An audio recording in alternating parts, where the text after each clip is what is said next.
What's up guys, I'm Akila. Welcome to my channel. In today's video, we're finally doing the review for the new Fenty Hydrating Foundation. I'm not gonna lie, I wasn't really excited to get this foundation because I have combo oily skin, and when I heard hydrating, I was just like, I don't think that's gonna be for me. But you guys wanted to see a review, so here I am. I do have the original one, the soft matte longwear foundation, and I got it in the shade 370. When I went to get matched when it first came out, they kind of had a hard time finding my shade, and the closest pick at that time was 370. Because of the shade, I never really got to like the foundation. So when they released the new shades, I went into the store and kind of played around with some of the colors, and I found that 385 looked a little bit better on me. So we're gonna see today, because I wasn't able to wear it all over my face. If you're my skin complexion and we wear the same foundation colors, let me know what's your Fenty match, because maybe they didn't get it right. So let me know down below. Here is the bottle. I really like that it comes in a tube. I think it's really travel friendly. It's 1.08 fluid ounces. I'm not sure if that matters, the extra 0.8, because I know TSA wants things to be 1 fluid ounce. It says that it's hydrating, but it's supposed to be longwear. Yeah, let's just go ahead and get right into it. Let's pump some on the back of my hand. It's not really runny, and it is scented. So if scented foundations bother you, this is definitely a scented foundation. It smells like their setting powder, and I really like that scent, so it doesn't bother me. I'm going to be using a Juno sponge on this side, and I'm going to try it with a foundation brush on this side. I didn't put on primer. We're going to start this all over again. I'm going to wipe this off real quick. But so far, I really like the color. We're going to use the e.l.f. Poreless Putty Primer. This isn't a matte primer or a hydrating primer. It's like, it could be used for anybody. It's mostly just to blur your pores. Okay, now we're going to try this again.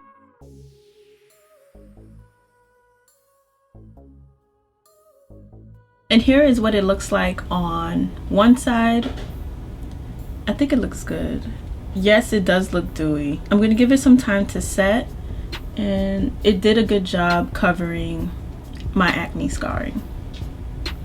Yeah, it did a really good job. And I still have some foundation on the back of my hand, so I'm gonna use a brush. This is a Morphe M439 brush. And it looks good with the brush too. That looks really good actually. But I like how the Juno sponge gives like more of a full coverage look. So I'm gonna use the sponge to do the rest of my face. Looking at the foundation now, I will say that it does oxidize, because I feel like it looked a little more golden neutral when I put it on, but now it's like turning a little orange. Yeah, 385 is a little darker than like the rest of me, but once I put on concealer, I feel like it would go. I'm going to compare it to 370, which was the shade I had originally, and I'm going to let them dry to see what they look like. They're both trying to set, but this is what they look like. I think if I mix those two colors together, it would be bomb. The rest of my face, I'm going to use Fenty products as well, so I guess I'll leave that in for you guys to see. I'm using the Fenty concealer in 360. I'm actually liking 360 as a foundation shade. That looks good, and it's not really turning orange either. Maybe I need to go see what 360 looks like. I'm gonna set under my eyes as well with the Fenty setting powder. I'm using Banana.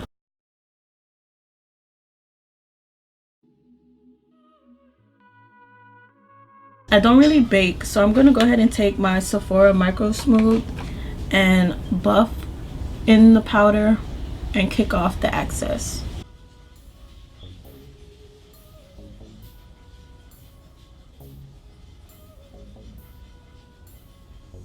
while rubbing in this powder, it kind of took off some of the foundation right here.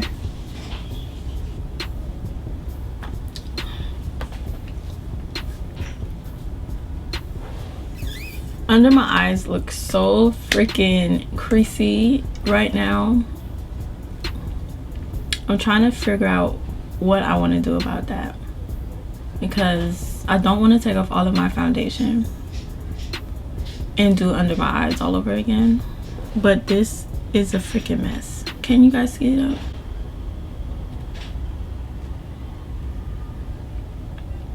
Like, I normally do struggle with under eye creasing, but this right here looks ridiculous. Like, I don't like anything about my makeup right now. Okay, I'm back. My SD card ran out of space and I wiped everything from my under eyes and started over. The only difference is I didn't use the Fenty powder this time. I used the Anastasia loose setting powder in banana. This powder personally for me works way better on my skin, at least under the eyes, because I have dry, creasy under eyes, and the Fenty one just doesn't work out well for me. That looks so much better. Yes, there's a little bit of creasing under this eye, but it does not look as bad as it did before.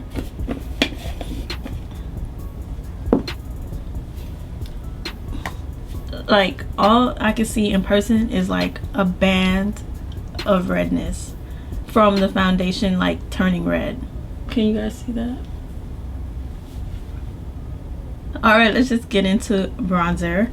I'm going to use the Fenty bronzer in Caramel Cutie. I do like the bronzer. It's one of those type of bronzers that you don't get a hell of a lot of pigment on your first round. Like, you kind of have to build it, which is a good thing because sometimes bronzer can get very muddy really fast. So I like the fact that you need to build it before it gets like nasty looking.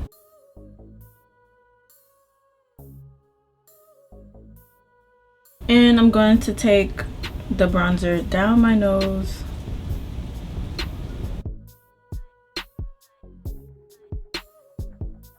And then I'm going to spray myself with some Fix Plus. I think Riri needs to release a setting spray. That would be a nice addition to her lineup that she already has. I see next up is brow products. I'm going to put on some highlighter, also from Fenty Beauty, and this is Mean Money and Hustler Baby. I'm going to put Hustler Baby on my cheeks, which is like this pretty gold.